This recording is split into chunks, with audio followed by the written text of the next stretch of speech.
house with a door. 1, 2, 3, 4. Ready to play? What's the day? It's Wednesday.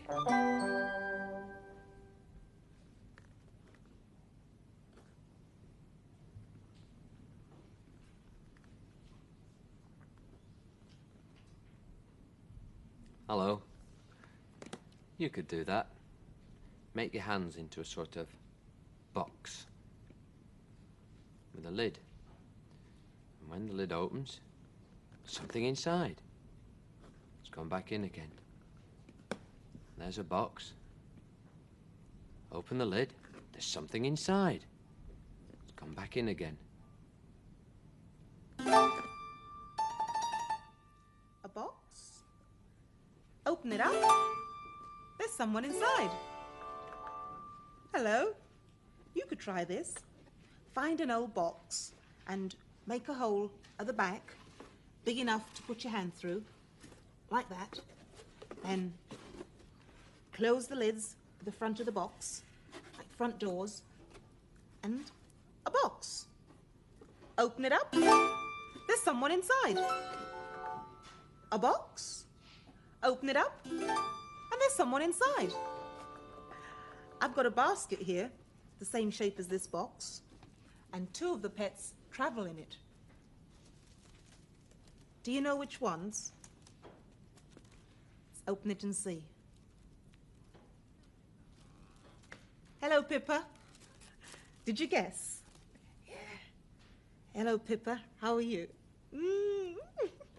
I'll put her in the run. There we go. And the other one is a new pet. Sarah picked her name for her last week. Her name's Gretel, the guinea pig. Hello, Gretel. She likes Pippa, so I'll put them to play together. Here we go. And this is the basket they travel to play school in.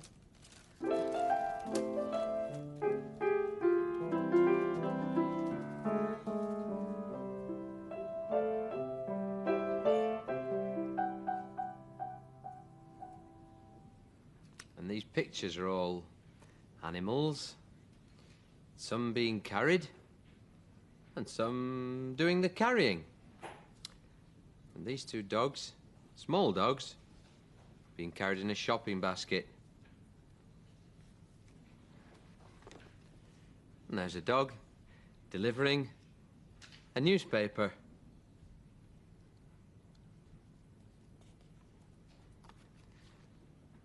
You know what that is? A tortoise and its shell. Some people say that the tortoise carries its house on its back. Maybe that's why it goes so slow.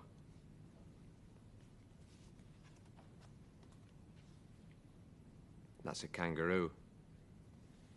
Can you see the baby kangaroo just there? That's where the baby kangaroo gets carried, in the mother's pouch under there. Just see its head sticking out. And here's an animal that enjoys carrying people. You might have seen one at the seaside or out in the countryside somewhere. It's a donkey, giving rides.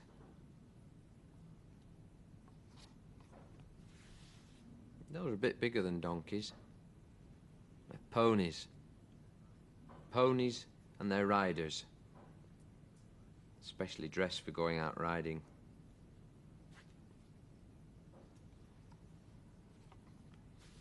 And these huge animals are elephants, and they're all dressed up for a special occasion. And these like huts on top of the elephants are there to keep the sun off these people who are riding on the elephants' backs. They look very grand.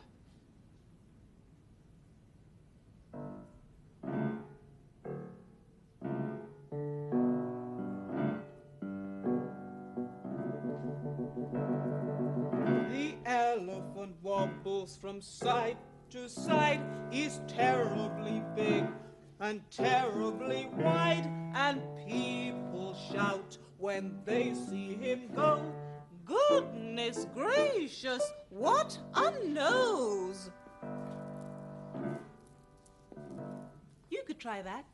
Pretend you're an elephant, and the arm can swing from side to side with big, Heavy steps. The elephant wobbles from side to side. He's terribly big and terribly wide. And people say when they see him go, goodness gracious, what a nose! Boing, boing, boing. The kangaroo goes with a humpty hump. He'll never walk when he can jump. And people say to him in the street, goodness gracious, what big feet. The tortoise goes sloppity slop. If he went much slower, he would stop. And people say when they see him go, goodness gracious, aren't you slow? The donkey goes with a hee and a haw. He'll never walk, he goes so slow. And people say to him on his way, goodness gracious, what a bray. Hee-haw, hee-haw. Got two bobs about from side to side, nodding his head and blinking his eye. And sometimes when we're trying to talk, he lifts up his head and gives a loud squawk. There's another bird in today's story, but before Lionel tells it, see if you know what time the clock says. Well, the long hand's pointing straight up, so that means it's something o'clock. And the short hand's pointing to 2. So today the clock says 2 o'clock.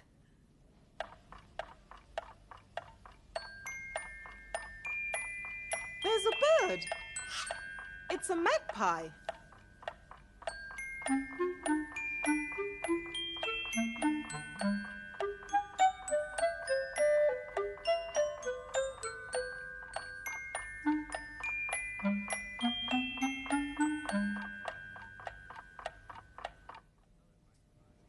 And here's another magpie. And the story's called The Magpie's Nest.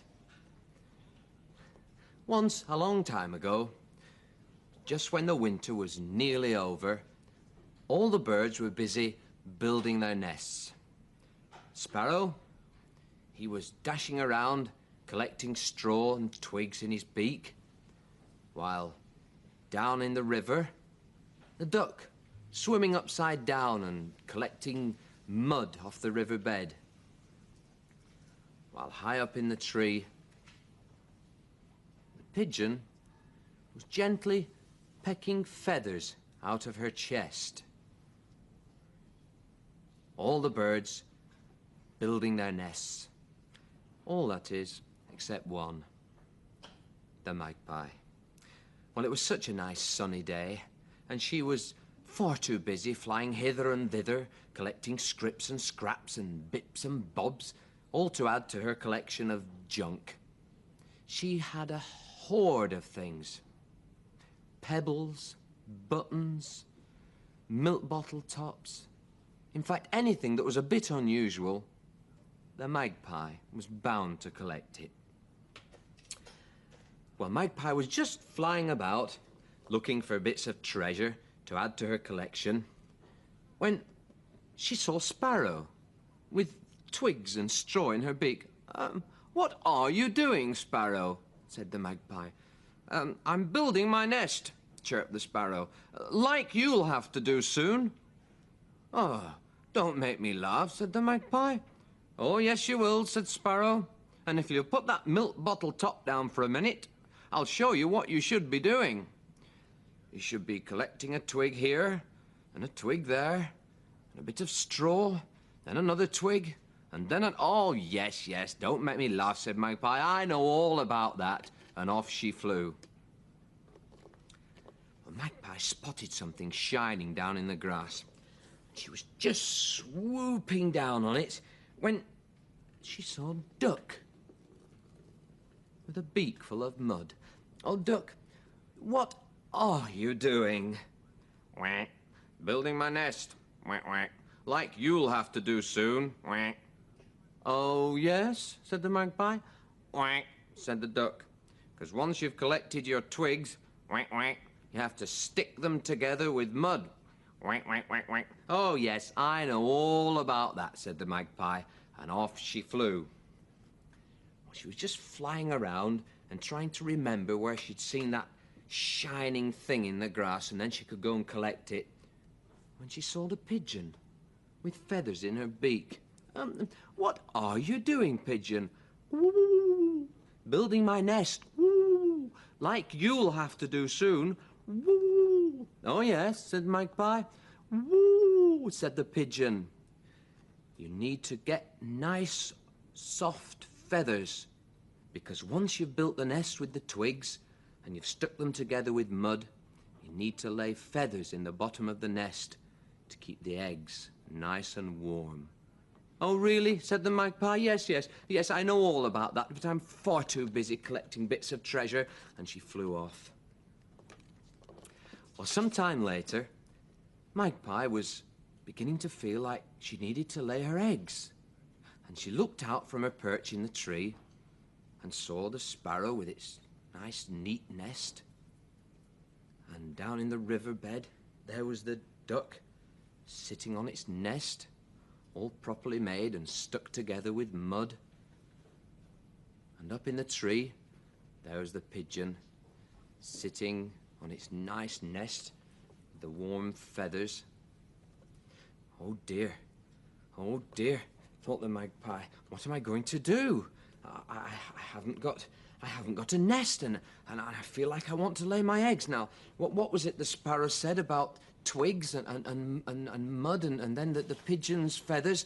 Oh yes, so quickly Magpie gathered together a whole load of twigs and then just gathered them into a hiddledy-piddledy pile, and then she pulled a feather out of her tail and stuck that on the top, and then she threw in a milk bottle top and an old bus ticket and some bits of shiny silver paper, and then she popped onto her nest and settled down,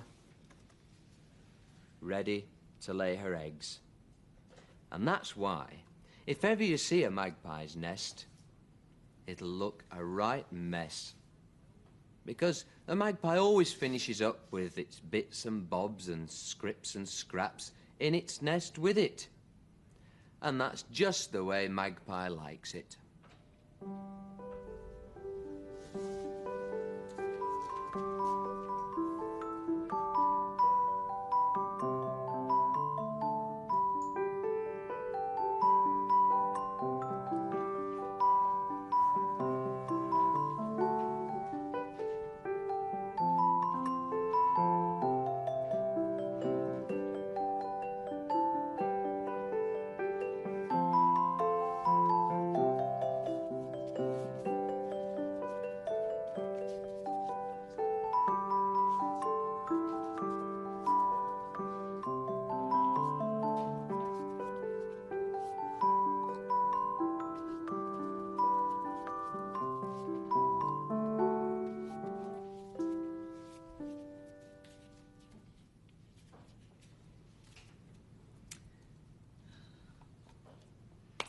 Now, how did the magpie start its nest?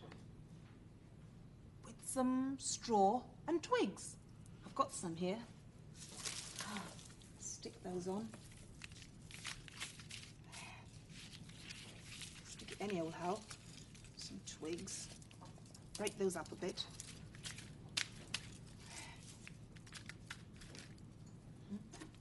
Right, that's enough. Now, some shiny tinsel. That'll catch the magpie's eye. Scatter scatter that around.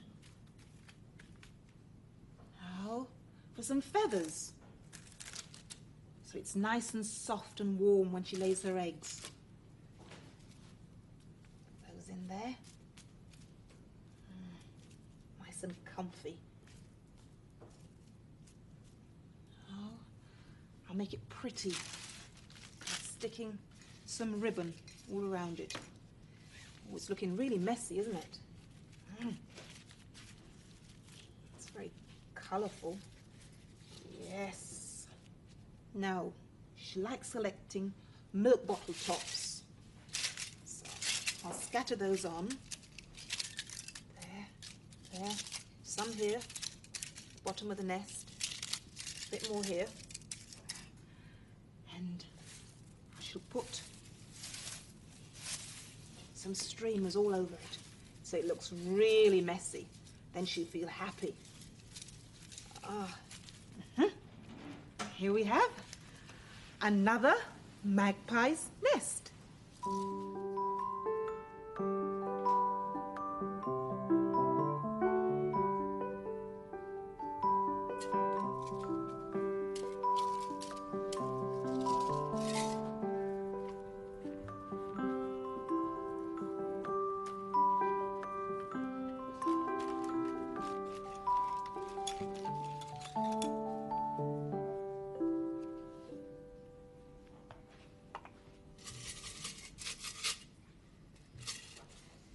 You could try collecting some of these things, like milk bottle tops or pebbles. Pebbles like this, you can get them from the beach or river, side of a river. Sometimes people have pebbles on their paths. Shells like this you usually find down at the seaside. There's a strange looking shell. That's quite pretty. And this one here, that's a cockle shell. People eat what's inside these shells. Through the windows today, we can see some people who are going cockle collecting. And to get to where the cockles are, they have to go out quite a long way with a horse and cart. See them through the arched window.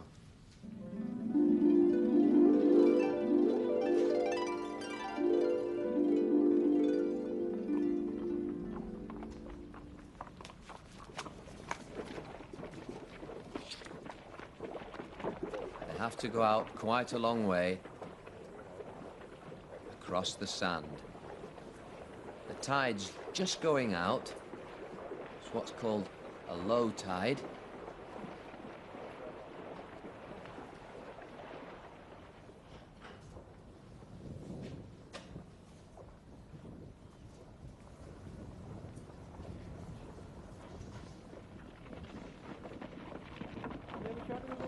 I think that one must have been late.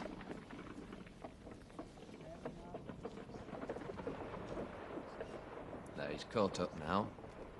And off go the ponies and carts, cockle collecting.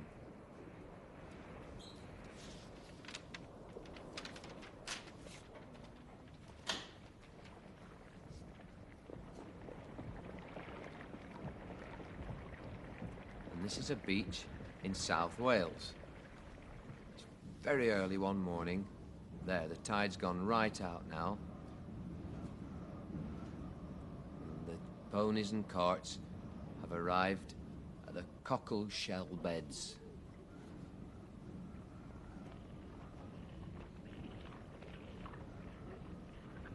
Cockle shells have to be raked out of the sand.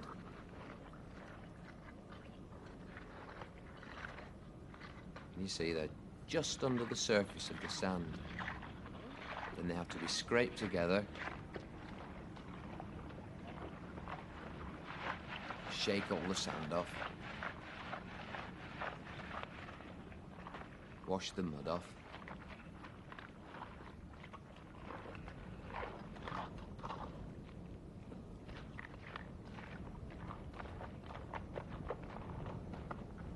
cockle shell collecting. Quite a dirty job.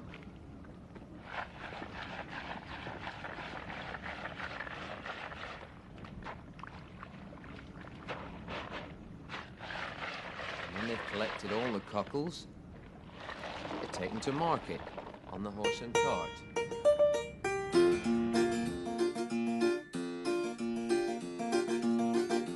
This cart is bound for somewhere, this cart. This cart is bound for somewhere, this cart. This cart is bound for somewhere. If you ride it, hang on tight to this cart. This cart is bound for somewhere, this cart. This cart is bound for somewhere, this cart. This cart is bound for somewhere. If you ride it, hang on tight to this cart. This cart. Whoa! Whoa there, Dapple. And I've got quite a heavy load to take. Somewhere. Giddy up, Dapple. This cart is bound for somewhere, this cart. This cart is bound for somewhere, this cart. This cart is bound for somewhere. If you ride it, hang on tight to this cart. This cart. Woo, whoa, whoa, Dapple. There we are. And this load, this heavy load, is bound for the pets. Ooh, There thank you, are, Father. Lionel. And this is a nose bag. And when horses or ponies have been out working in the streets or cockle collecting, this is how they eat, with a nose bag. And the mice likes to eat corn and oats. I'll give them some. Come and get it. Come on. Come and get it. There. What do you think the new guinea pig likes to eat? The new guinea pig likes a bit of carrot. There you are. That's it. Make him feel at home. There you are, you have that. And there's a big piece of carrot for Pippa. And it's time for us to go now. Till tomorrow. Goodbye. A bit of dry Daphnia for Bit and Bot. Bye-bye.